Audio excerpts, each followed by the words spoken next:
Amen. Amen. Amen. Amen. Seja tazo kuti tichazwa chocoredo.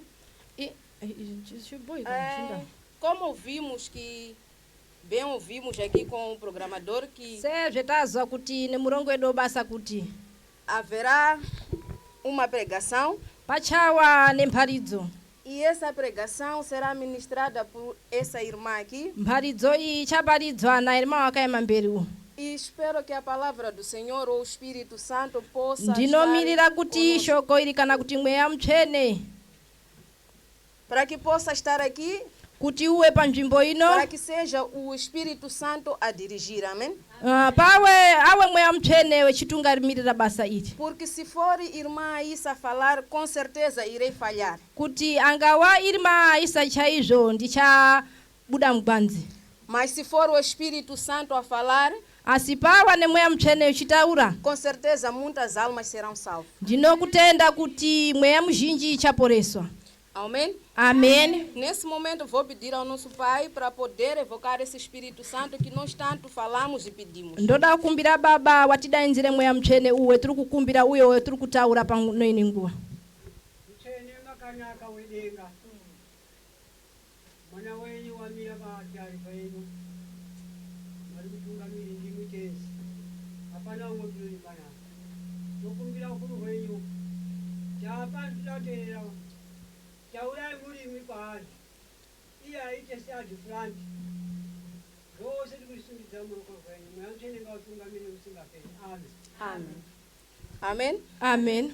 Amen. Hoje vamos falar especificamente sobre perseguição. Nyamasi tichataura pamusana pekutewererwa. Agradecia bastante aos leitores para ficarem atentos. Ndoda kutenda kuti waerengi webhaibheri warambe wakachenjera. Porque serão alguns versículos. Pacha mavhesi manganani. Então teremos que ser um pouco flexíveis. Tinofanira kuti tiite nekugogoma padoko. De princípio vamos ouvir a nossa palavra. Chokutanga tichanzo shoko redu em 2 de Timóteo. Timóteo pazviwiri 3 zvitatu no 12. 12. Alguém para ler em português? Depois temos o nosso Shona. Vanotierengera chizungu tozoenda no Shona. Então, aqui diz assim a palavra do Senhor em português.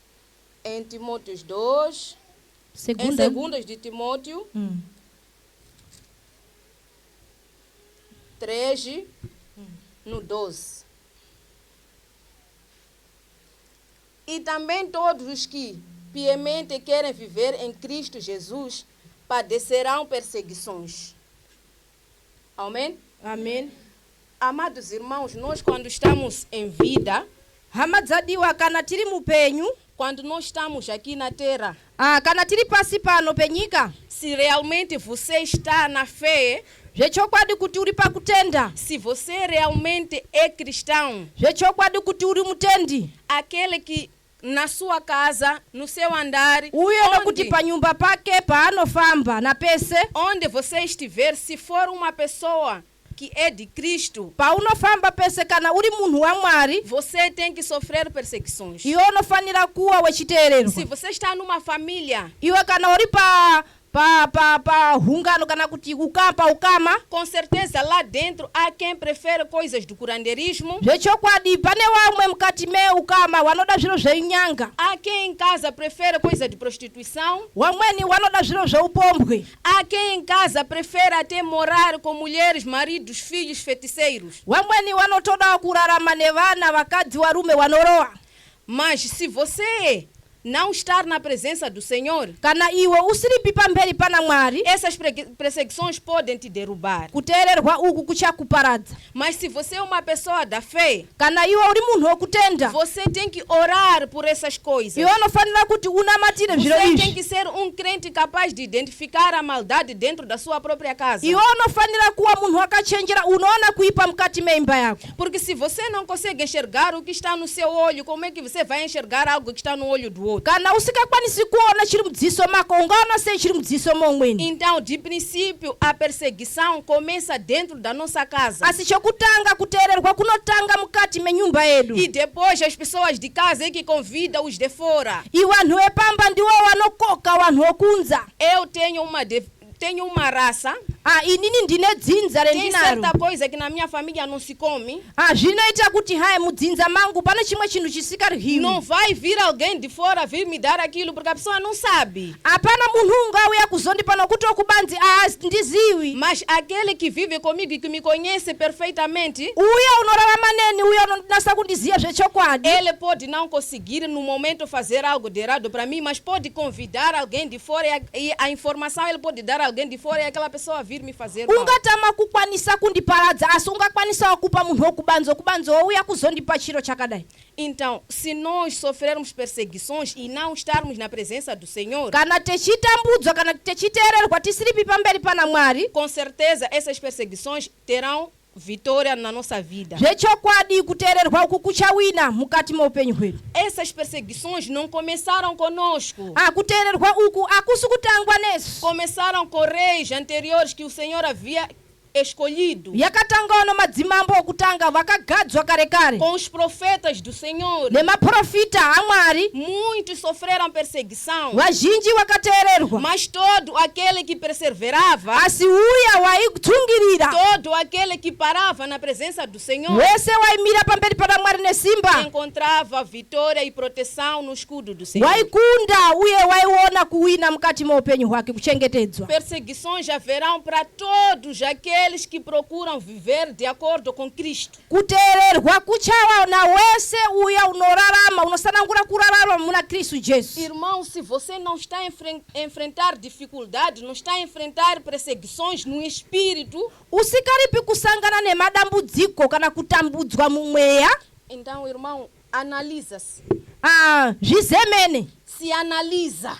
zemena mukati meupenyu Se hwako. vale a pena aquecermos nossos bancos. zvinobatsire kuti tiuye pano tigare mabhenji basi. Se você não está a sofrer perseguição espiritual, usiripi kuteererwa mumweya, se analise. zemena mukati meupenyu Será hwako. que realmente você está em Cristo? zvechokwadi iwe uri pamberi pana Mwari, Estás em Cristo, amado irmão? uri pamberi pa Jesu Kristu hama yediwa. Se nesse momento houver a ressurreição ou aparecimento de Jesus, será que você está no momento de ser salvo também? nhasi Jesu Kristu akauya akamutsa kuwakafa, iwe zita rako rinenga riripo ere hama yediwa. Sabemos que a carne tinoziva kuti nyama tem muitas necessidades. inozve inoda zvakawanda. Mas você, quando vai buscar solução para a sua carne, iwe ungaenda kotsvaka zvinokubatsira não panyama transgrida yako. os 10 mandamentos do Senhor. Amen.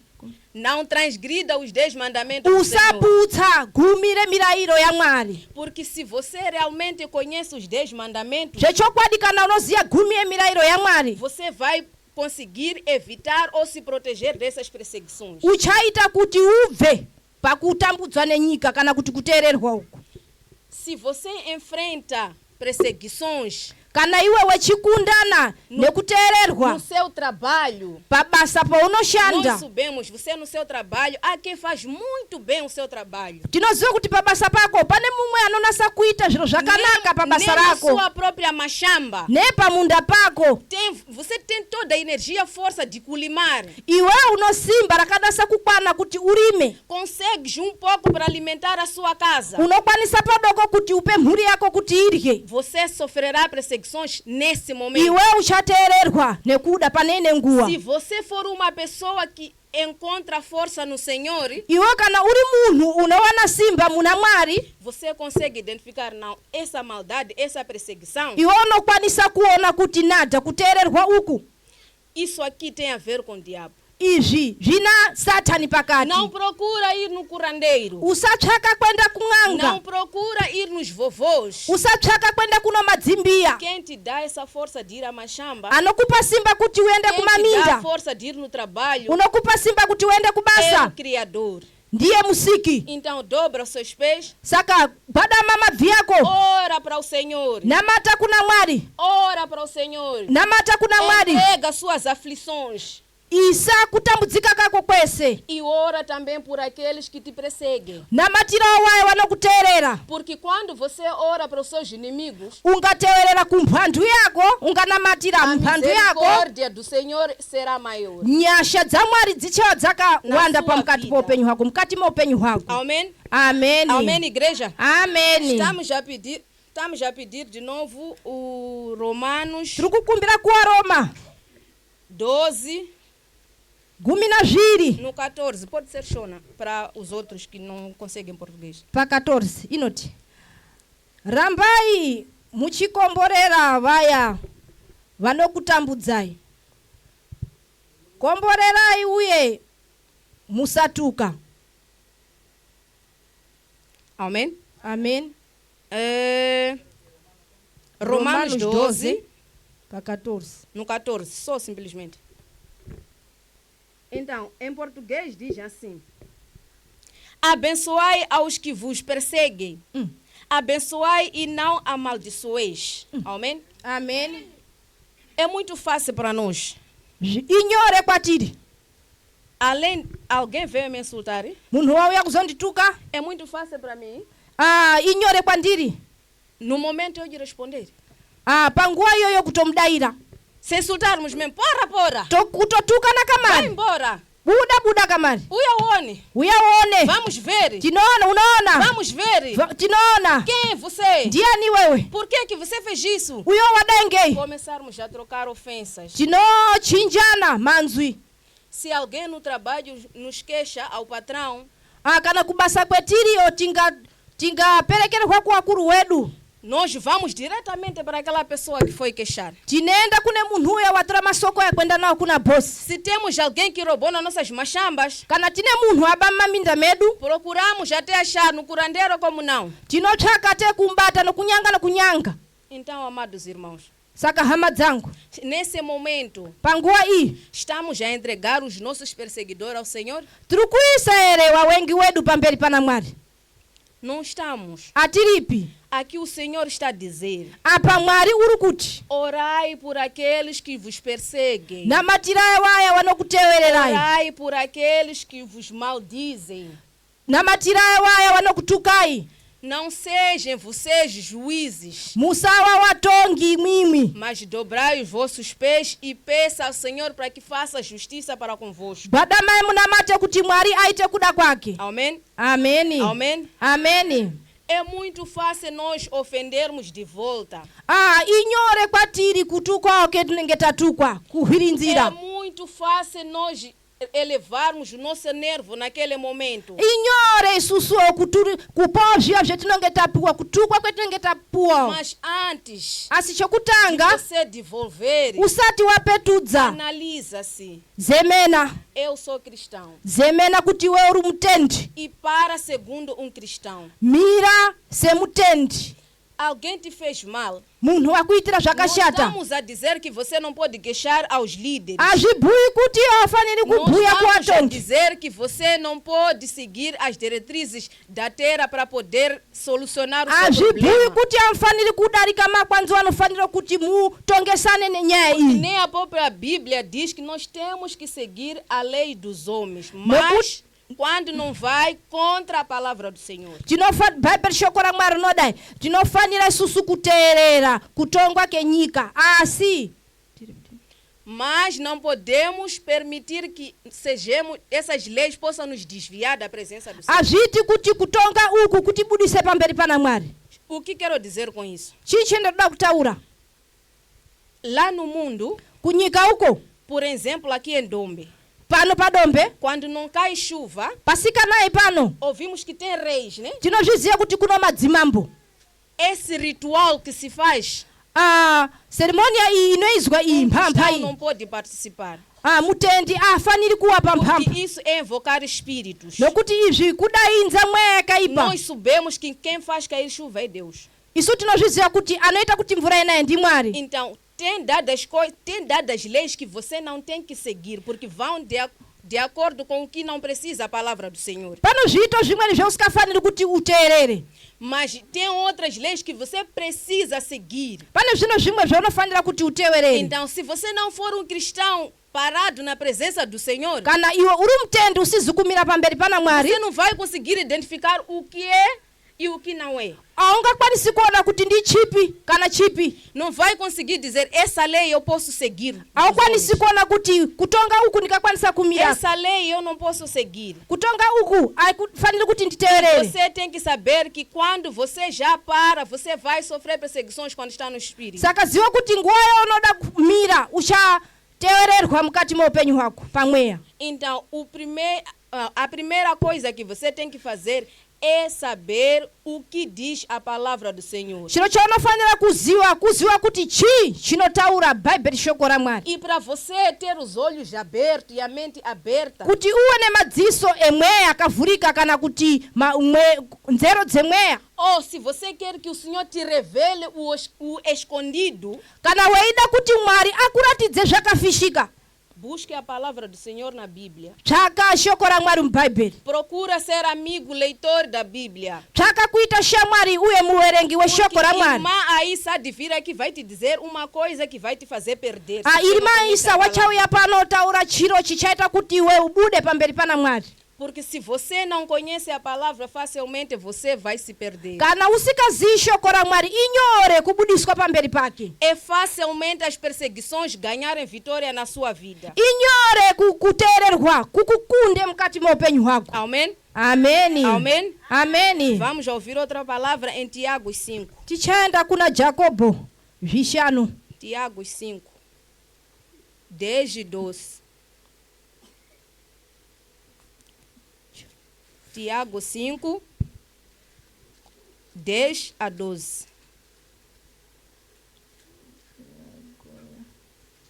Tiago 5. Sim, 10 a 12. Chizungu. Enquanto isso, vou proceder em português. Meus irmãos, tomai por exemplo de aflição e paciência os profetas que falaram em nome do Senhor. Eis que temos por bem-aventurado os que sofreram. Ouvintes qual foi a paciência de Jó, e viste o fim que o Senhor lhe deu. Porque o Senhor é muito misericordioso e piedoso. Mas, sobretudo, meus irmãos, não jureis nem pelo céu nem pela terra, nem faças qualquer outro juramento, mas que a vossa palavra seja sim, sim e não, não, para que não caiais em condenação. Padeshi Sim. inoti hama fungai nezvevaprofita vakataura muzita raJehovha, motewedzera muezaniso wavo nekutsungirira matambudziko uye kuwa nemoyo murefu onse. Tinoti wanofara vaya vakatsungirira, makanzwa nezvekutsungirira kwaJobhu uye makaona zvaakatoitirwa naJehovha, kuti Jehovha ane tsitsi huru uye ane ngoni dhosi. Asi kupfuura zvese, hama dzangu, regai kupika nedenga kana nenyika kana kuita chero imwe mhiko, asi hongu henyu ngauwe hongu uye kwete wenyu, kwete kuti murege kutongwa. Amém? Ameni, Amém? ameni. Como nós dizíamos anteriormente, Kana taitaura pashure existiram profetas do Senhor. pakawa nevaprofita Já vaMwari, falar de profeta Elia, profeta Eliseu, tiri kutaura maprofita Josué. vari kutaurwa apa. Muita gente que estavam na presença do Senhor e sofreram grandes perseguições. Maprofita vazhinji wanga vari pamberi pana Mwari asi wakateererwa Até o próprio Filho de Deus sofreu perseguição. kuburikidza naJesu Kristu mwanakomana wa Mwari wakateererwa. Vocês e eu não esperemos que não sejamos perseguidos. Inini na iwewe usamirira kuti tisateererwa. Perseguiram o Filho de Deus, imagina a nós. Wakateererwa mwanakomana wa Mwari isusu ke, hama dzangu. Se você como dissemos anteriormente, se você estar firme na palavra do Senhor, iwe ukawa wakasimba se pamberi você pana for um mwari crente que busca o Senhor toda segunda, ukawa mtendi unotsvaka Baba. mwari machiposi ese chitatu quinta, china sábado, sábado domingo, nosondo você perseguições vai ter sim, mas você sempre estará à frente deles. hongo uchateererwa asi iwe uchawa pamberi pokuteererwa apo Porque o Senhor será contigo. nokuti mwari achawa newe. Irmãos, nós estamos aqui em busca da salvação. hama dzangu tiri pano pamusana pokuteerera kuponeswa Mas você não vai encontrar a salvação se você não estar firme na palavra do Senhor. aungawani kuporeswa usiripi pamberi pana mwari Você não vai encontrar a salvação se vir esperar escutar a palavra simplesmente no domingo. aungawani kuponeswa kana ukamirira kuya kuzonza shoko ra mwari domingo chete Você vai ser igual a mim que só está aqui domingo só. uchawaingana inini ndiri pano sondo rega-rega Segunda não jejua. chiposi amtsanyi Terça-feira está em casa. chipiri muri kumuzi Quarta-feira não vem no culto. muchitatu amui kukultu manheru Quinta-feira, pelo menos com madzimai mboya koduse mwe china mumbodzika-dzika hapa nada. china kuya kumbaphuka-phuka oneswa apa madzimai amui Vire sábado ensaiar com jovem, nada. musabato kumazhove amuko Só domingo. muri pano domingo kunanjwa basi Vai vir encontrar uma pessoa que pregou na segunda, muchagumira munthu waparidza mchiposi pregou na quarta, waparidza mchitatu pregou no sábado, no waparidza ensaio. msabato Se kumazhove chegar hoje, domingo, yakwana nyamasisondo vai fazer resumo de toda a semana.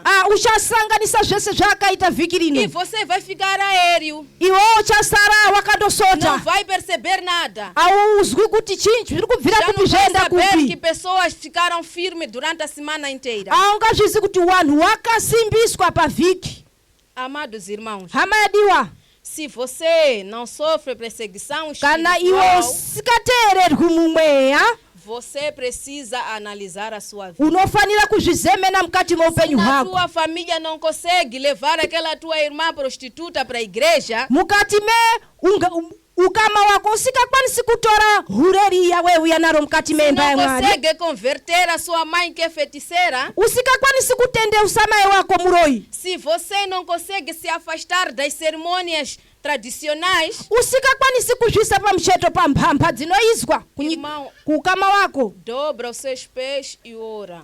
padama mabvi ako uye namata Orar de verdade. kunamata kwechokwadi Sabe, a palavra tem poder, irmão. hama dzangu ndoda kuti shoko rine simba Se você durante o ano todo se entregar na presença do Senhor, ungatigorerese wechizvipira kuzvisa pamberi pana mwari objetivo, nechinangwa chimwe e basi você dizer, Senhor, iwe wobva woti mwari eu quero te tentar. Você. ini ndoda kukuedzai Não vou no curandeiro esse ano. andiendi kunyanga gore Não rino vou me prostituir mais esse ano. andihuri gore Não vou rino apreciar o marido de ninguém. andisiriri mwamuna wa munthu gore Eu rino simplesmente quero me entregar a ti, porque no próximo ano quero ter um inini marido de chete casamento. ndichatarisa kwamuri nokuti gore ramangwana ndoda mwanarume ndoda kuchata No próximo ano, gore ramangwana quero na machamba colher 3 caminhões. ndoda makaru matatu amakhumbini munda mangu Mas só isso vale com a palavra do Senhor. asi izvi zvinoitika kuburikidza mushoko ramwari Senhor, eu próximo ano quero entrar na faculdade. inini mwari gore ramangwana ndoda kupinda chikora Próximo ano, chepamusoro Senhor, eu quero minha mãe na igreja. inini gore ramangwana ndoda mai wangu waende Próximo ano, kuchechi Senhor, esses todos que me perseguem, que venham se revelar na minha presença. mwari ndoda kuti gore ramangwana wese wanonteerera wauye pamberi pangu kuzondiudza kuti wanonteerera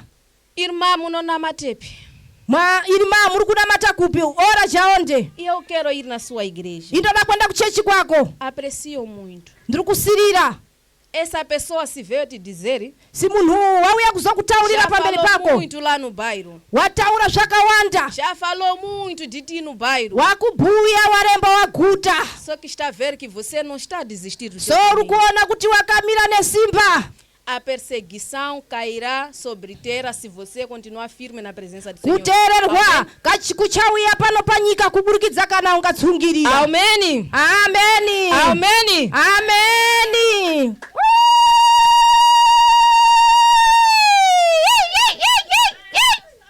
Vamos ouvir Deuteronômio 20. tiri kuna deuteronomio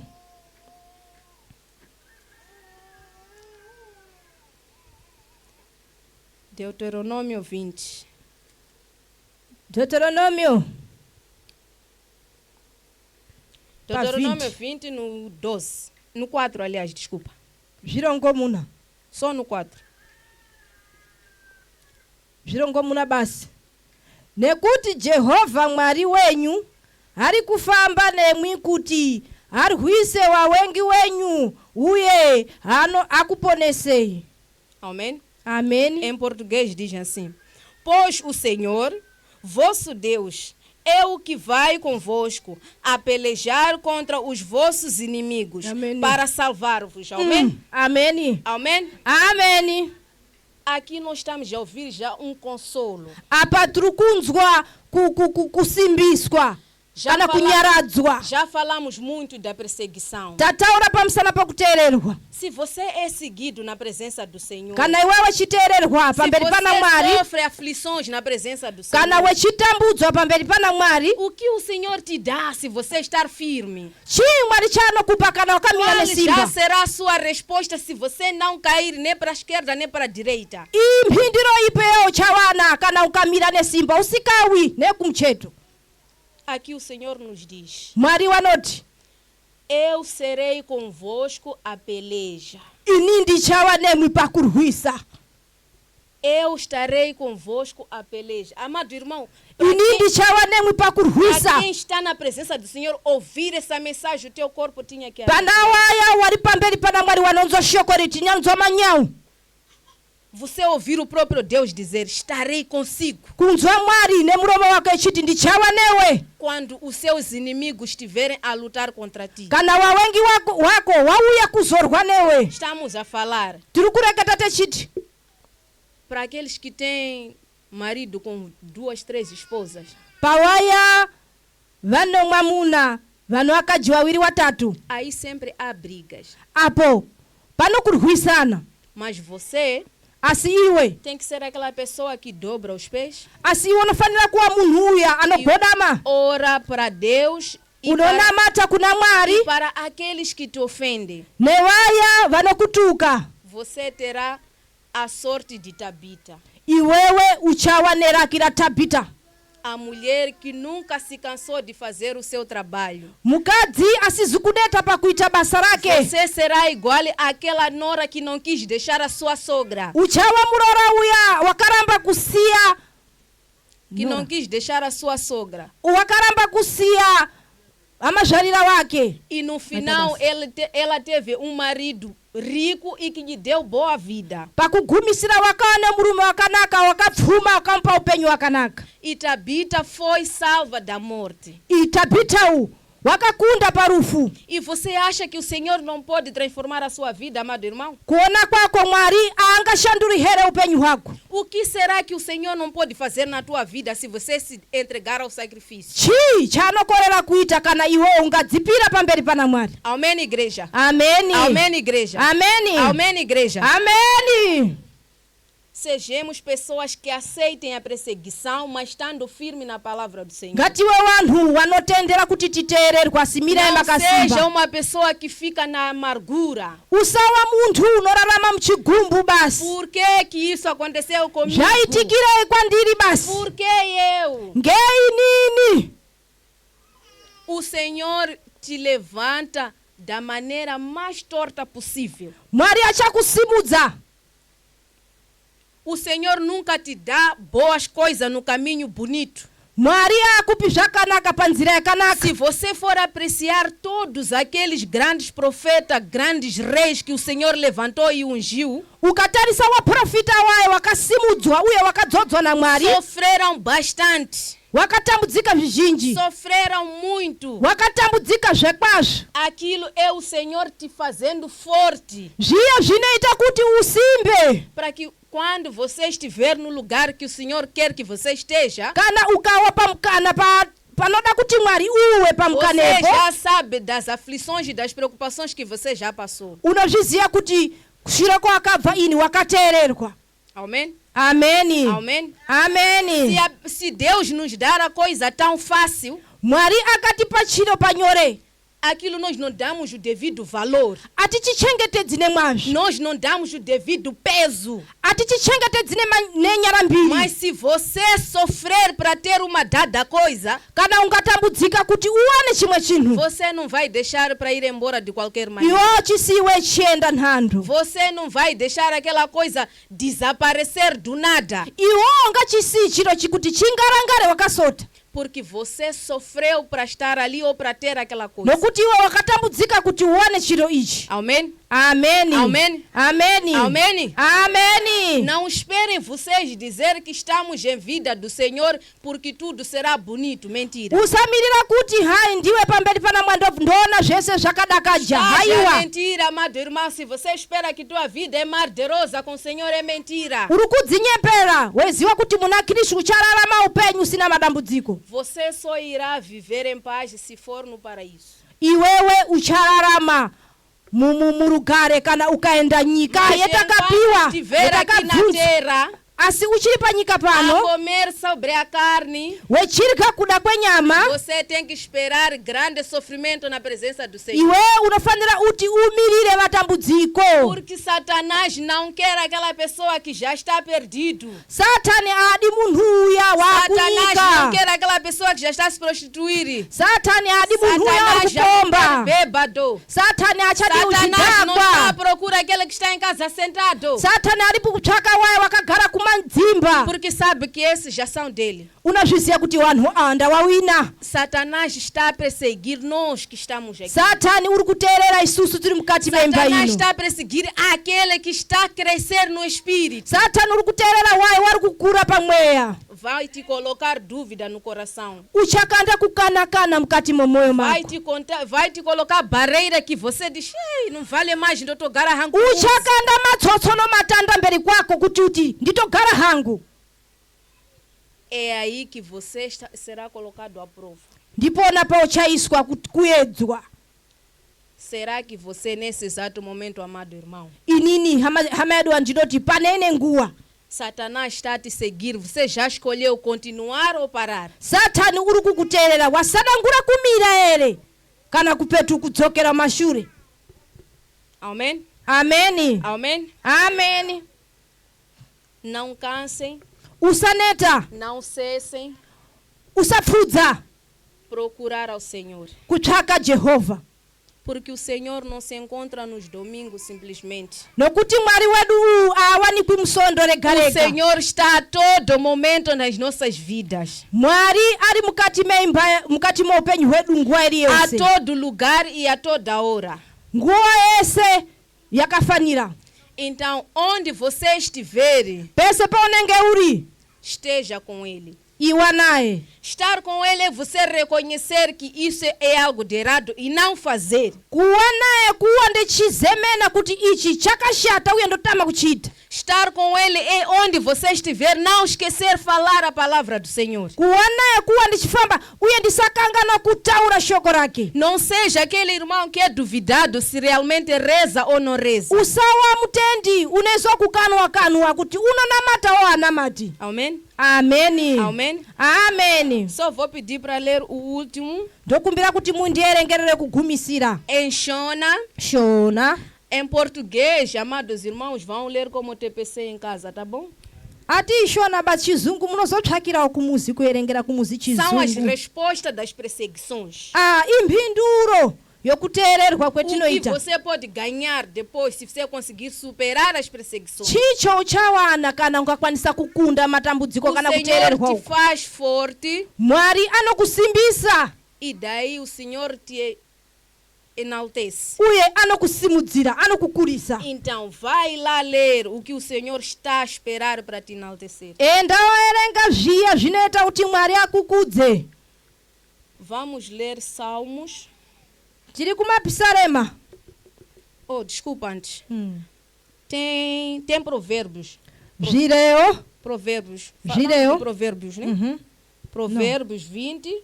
zvireyo Antes de entrarmos no último, vamos ler tisati tapinda pachikamu chokugumisira Provérbios 20, zvireyo 22. 20 pa 22 Sim. inoti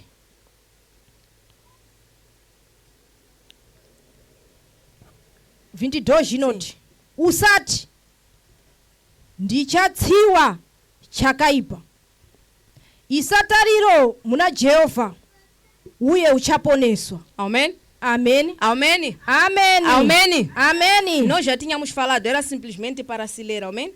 Em português diz assim: não digas, vingar-me-ei do mal. Espera pelo Senhor, e Ele te vingará, te livrará, amém? Amém. É o que eu estava a dizer. Ndizvo zvendaitaurapo. Não responda você. Usadaira Não iwewe. julga você mesmo. Usatonga iwewe. Entrega para o Senhor. Pira pamberi pana Mwari. Ele saberá dar cada um segundo as suas obras. Iye anopa mubayiro kuburukidzana mabasa Ele ake. irá entregar cada um segundo a sua maldade. Uye uchapa mabasa kuburukidzana kuipa Cada um kwake. terá o seu momento de receber, se é galardão ou não. Mumwe na mumwe achana mukana kutambira makomborero kana kuti kweti. Então não seja você a julgar. Usawa iwewe unotonga. Em algum momento nós acabamos julgando sem perceber que estamos a julgar. Zimwe kenguwa tinotonga tisikazvizivi kuti tiri kutonga. Só o fato de você dizer, ih, Kundoti kundogunun'una basi kuti ii. andizvopi, Andizvovi, no isso. andizvopi. No isso. Zvaitikana kudai. Deveria ser assim, assim, assim. Mas assim. já uribe kutaurira munhuwo. Mas não estás a falar para essa pessoa. Você está a falar para uma outra pessoa. Uri kutaurira mumwe muntu. Você está a julgar. Iwe uri kutonga. Mas se você for a responder àquela própria pessoa, Iwe ukawa munhu unodaira munhu uya diretamente. você está a falar com ele. Uri kureketa naye. E procura uma outra forma. Itsvaka nzira imweni. Que tal Zvakadini. ser assim, assim, assim? Kuti kudai zvaita kudai. Não ir diretamente nada. Não é Haiwa. kudaro. Nawe kudaro zvaifanira kuti zviitike kudai. Isso é julgamento. Uko kutonga. Não julgue Usatonga. para que não seja julgado. Kuti usatongwawo. Simplesmente Asi chinhu chidokodoko. dá a sua opinião. Ipa kubatsira. Mas quando a pessoa que está a precisar de opinião está aí naquele momento, Muntu uya anofanira kubatsirwa aripo pamukana wona. não seja uma pessoa que fala na ausência, Usawa muntu anotaura munhu pasina. porque isso é julgamento. Nokuti uku Amém. kutonga. Amém? Ameni. Não estás a deixar de ser também um perseguidor. Auripo kusiya kuwa munhu unotewerera. Então não seja perseguidor. Usatewererawo. Se nós não queremos ser perseguidos, não seja perseguidor. Isusu tisikadi kuteererwa iwewo usateerera wamwe. Amém? Ameni. Amém. Ameni. Podemos ler aos Salmos. Tierenge kumapisarema. Salmos. Salmos 133, no 1 até 26. É só para ler só.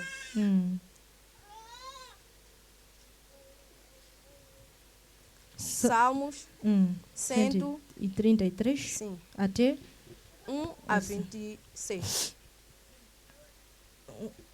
133 1. 133 36. 36 sim 36 yangu aina msoro shoko inoti ongai Jehovha nekuti akanaka, rudo rwake rusikachinji, rinogara nekusingaperi. Doshi ongai Mwari wana wa Mwari nekuti rudo rwake rusikachinji, rinogara nekusingaperi. 3 ongai Ishe wemadzishe nekuti rudo rwake rusikachinji, rinogara nekusingaperi. 4 iye ega ndiye anoita zvinhu zvikuru zvinoshamisa, nekuti rudo rwake risikachinji, rinogara nekusingaperi. 5 akaita matenga neunyanzvi, nekuti rudo rwake rusikachinji, rinogara nekusingaperi. 6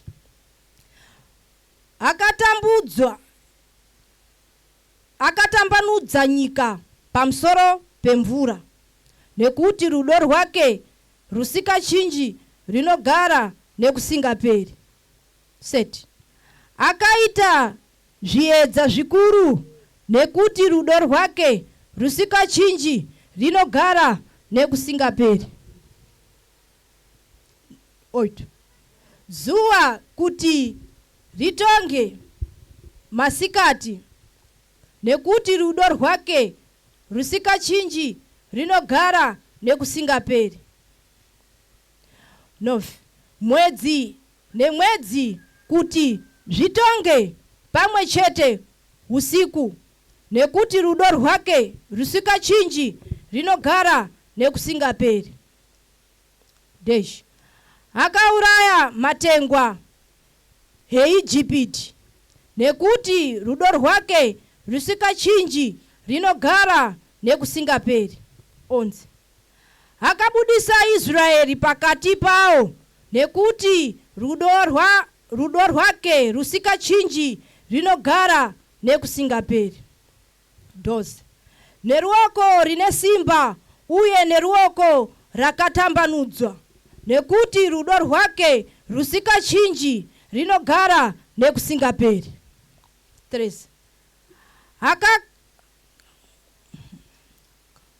Akakamura gungwa dzvuku nepakati, nekuti rudo rwake rusikachinji rinogara nekusingaperi.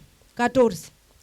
Akaita kuti Israeri wapfure nepakati paro, nekuti rudo rwake rusikachinji rinogara nekusingaperi. Akanzunzira Farao neuto rake nehondo mugunga dzvuku, nekuti rudo rwake rusikachinji rinogara nekusingaperi. 16. Akatungamirira vanhu vake nemurenje, nekuti rudo rwake rusikachinji rinogara nekusingaperi. 17. Akaparadza madzimambo makuru, nekuti rudo rwake rusikachinji rinogara nekusingaperi. 18. Akauraya madzimambo ane simba, nekuti rudo rwake rusikachinji rinogara nekusingaperi. Sinoni mambo weAmoni, nekuti rudo rwake rusikachinji rinogara nekusingaperi. Naogi mambo weBhashani, nekuti rudo rwake rusikachinji rinogara nekusingaperi. Akagoa nyika yao kuti iwe nhaka, nekuti rudo rwake rusikachinji rinogara nekusingaperi. Nhaka kushumira wake Israeli, nekuti rudo rwake rusikachinji rinogara nekusingaperi. Akaiteuka patakanga takadedera, nekuti rudo rwake rusikachinji rinogara nekusingaperi. Airamba achitinunura kumphandu dzedu, nekuti rudo rwake rusikachinji rinogara nekusingaperi. 25. Anopa zvinhu zvese zvipenyu zvekudya, nekuti rudo rwake rusikachinji rinogara nekusingaperi. 26. Hongai Mwari wekumatenga, nekuti rudo rwake rusikachinji rinogara nekusingaperi.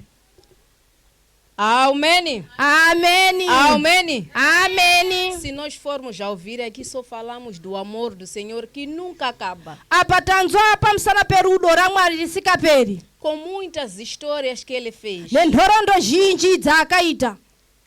E você acha, amados irmãos, se você se entregar, ele também não pode te salvar, não pode responder às suas aflições? Unaona kudini Mwari angakwanisiere kunzwa kuchema kwako kana ukamira kana ukaisa kutambudzika kwako pamberi pake. Se não temos as respostas do que nós estamos a pedir, tisina mhinduro ezviya zvetiri kutsvaka, é porque nós não estamos a fazer como deve ser. isusu atiri kuita kudaka Mwari. Procura solucionar ou procura se olhar. Tsvaka kudzitarisa kana kuti kutsiura para kutsaura poder receber esse galardão do reino de kuti cima. ukwanise kupuwa mbairo uwu wa O mwari. Senhor começa a nos dar a benevolência desde aqui na terra até no paraíso. Mwari anotipa kudaka kutanga panyika pano ate kunyika yataka Mas quando nós promiswa. reconhecermos que existe a perseguição e existe aquele que nos salva da nossa própria aflição. Kana tikaziwa kuti tinotewererwa uye tinoziwa kuti tinaye anoita kuti tikunde pakuteererwa uku, Então você irá conseguir ter a sua vitória. iwo chakwanisa kuwa munthu anokunda. Amém? Ameni. Por hoje é tudo que eu tinha para ajudar os irmãos. Panyamasi ndi izvi zvendada kuti ndibatsirane Vou me hama sentar yadiwa. com a graça do Senhor. Ndichagara pasi kuburukidza muzita ra Jesu Kristu.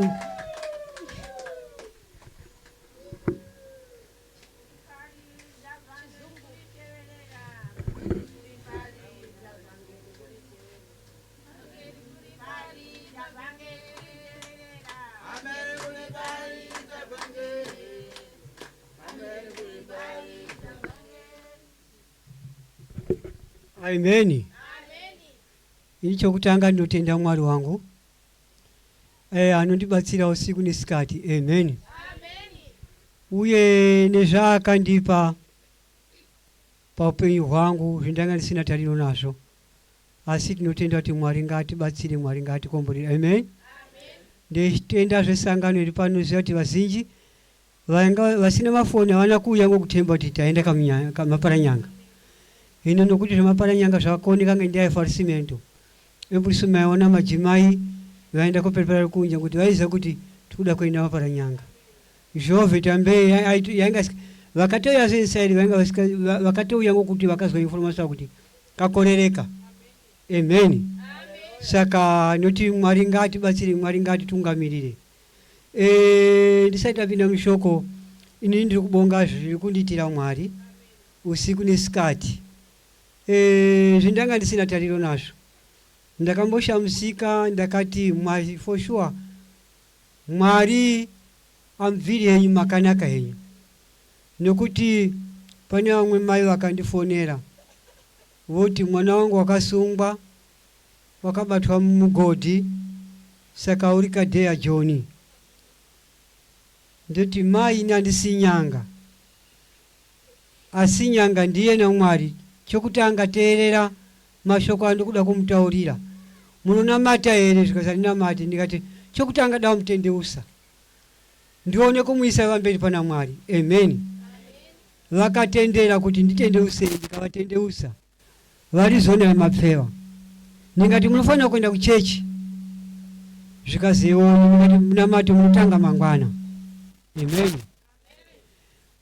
Nanga waya kwa madhezora kumakoisa, asi ndakazoti madzasetora zvondifonera zvikazi mwana wangu wabuda asati apinda munamato.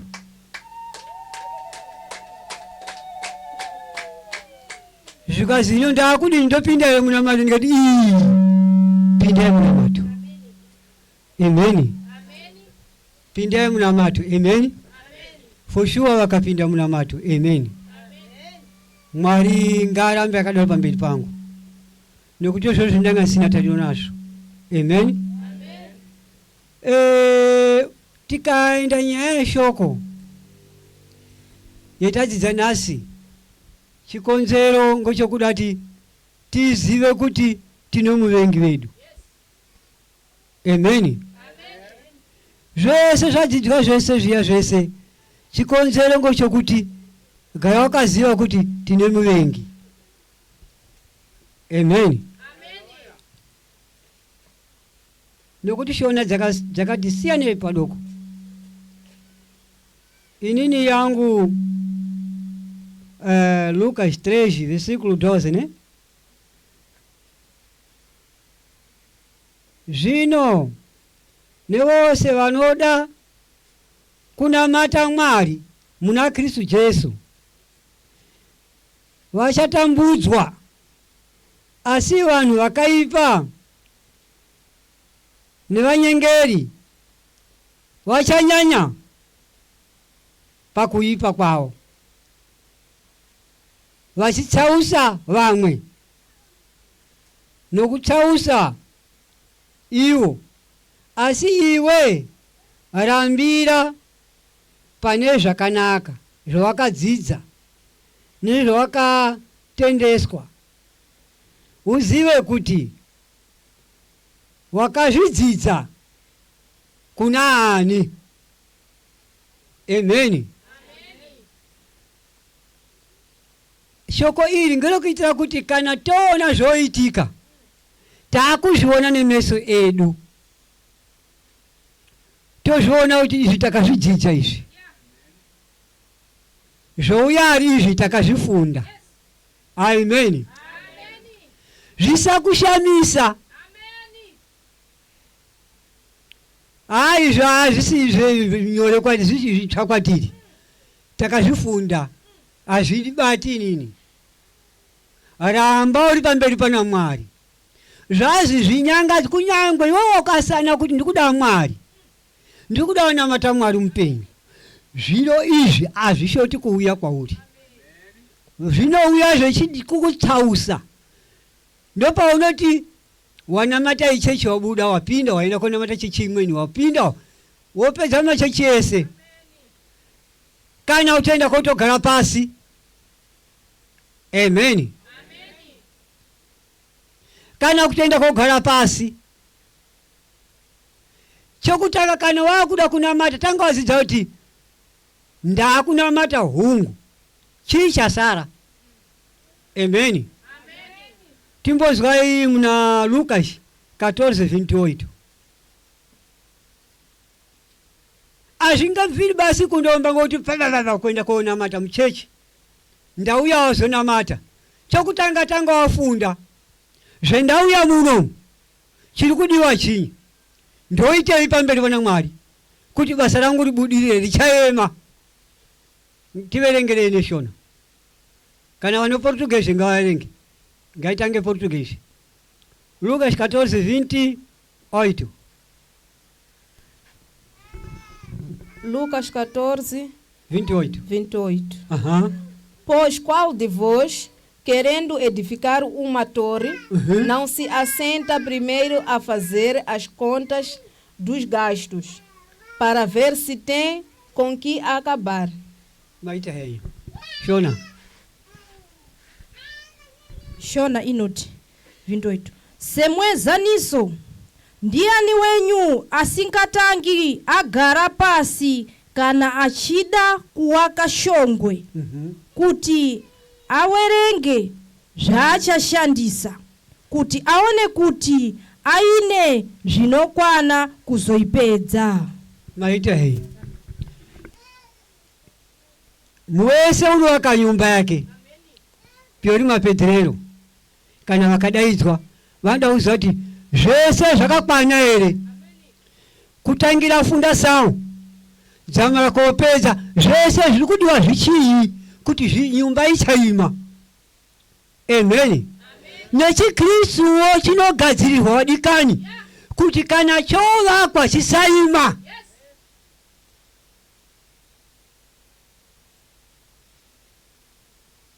Munonasirira kupotopedza makore mairi matatu meigadzirira, asi kana zvovakwa hazvidikani kuti zvidini zvime, zvikaima muri kuita kebra.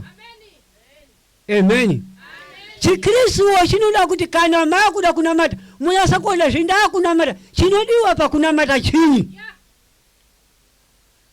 Haleluya. Chinodiwa kunamata ndoitei kuti ndinamate, ndisaimene nedifikuti kana kuti zvinozondinesa mberiyo.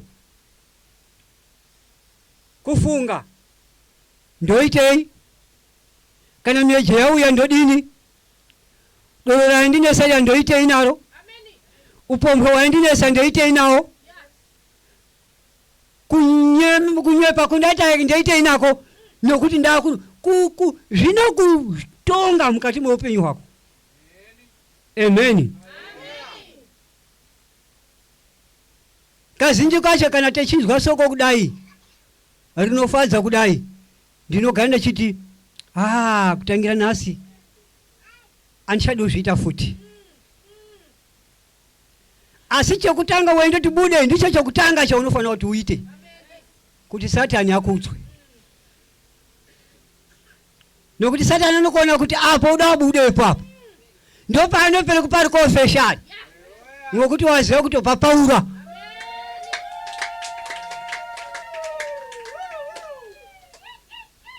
Amen.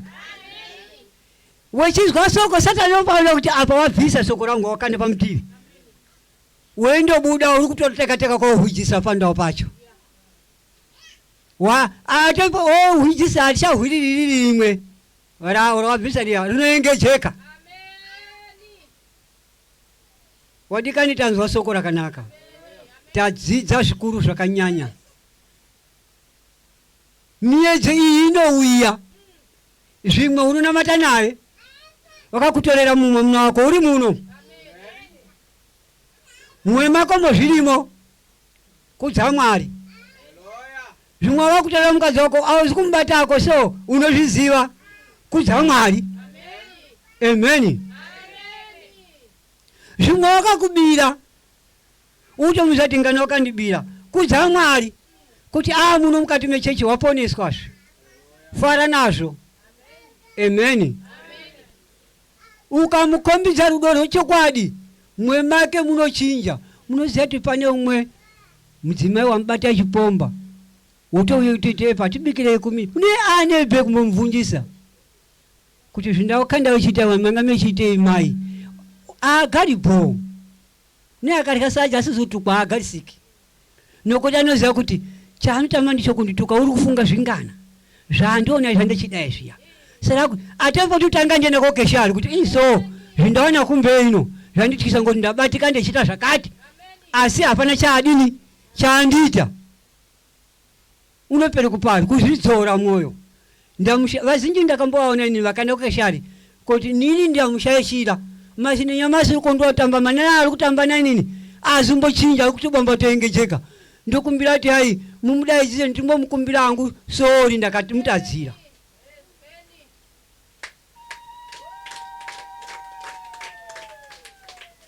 Amen. Ungatukwa ngomweni waunonamata naye ziva kuti ndiona meje yavunjwa apa yatonyasa kubvunisa kuti hai kana wozviona zvouya funga mwemako kuti takazvidzidza munaani vhesi yapi. Amen. Zvinotodadisa izvi kana tizwa soko rakadai. Maita henyu nokuti pamashoko akanaka madzimai muri kuona soko sei rataurwa ngemadzimai doni wenyu ngatidzidzewo kuparidza madzimai.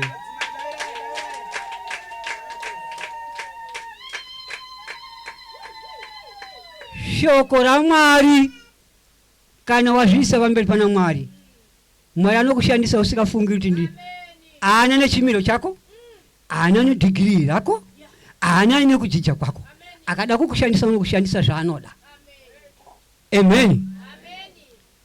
Iwewe zvipire ndoda kuverengawo inini, ndoda kuparidzawo inini, ndoda neusikakwanisi kuverengera babangu inini vaiparidza maningi mashi ako akasota wanga sikamuziva. Amen. Babangu aiparidza maningi ine manga musikatendi kuti vefununga vhesi yakati vhesi burikidza ngokuverengerwa basi. Ate chakanipinda maningi kuti ndigone kuverenga Bhaibheri ndibaba vaigara kuti ndiverengere vhesi yakati inobhuye izviya vhesi yakati ndevapa panange voparidza ndiwo ngati avavhiri ngokuverenga ini kasike ndikutofundawo padoko. Amen. Ngatidzidze soko raMwari.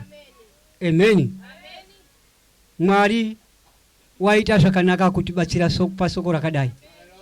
Wazwa tokumbira mbiri nenyasha ngazvitibatsire. Amen. Ngatimuke chichinga isumukei titore shoko ili tilise pamberi pana Mwari. Usaiti ilo kurangana ilo ngerangana ilo rese ngerangu mukupaka apana unofarira kupakirwa kupaka zvishoma amweni paka zvakawanda. Unonga akatopaka zvakawanda ndiye anofara. Saka fara itora zvakawanda masoko ese awo umatutire mukati muupenyu hwako agare mukati muupenyu atiponese. Tinamati mutsvene makanaka wedenga tiri pano tenzi burikidza ngezita renyu makatendeka munozwa munoziva mbili ndenyu simba ngerenyu matipakulira hungu tanzwa mubatsiri mukuru ndimwi tenzi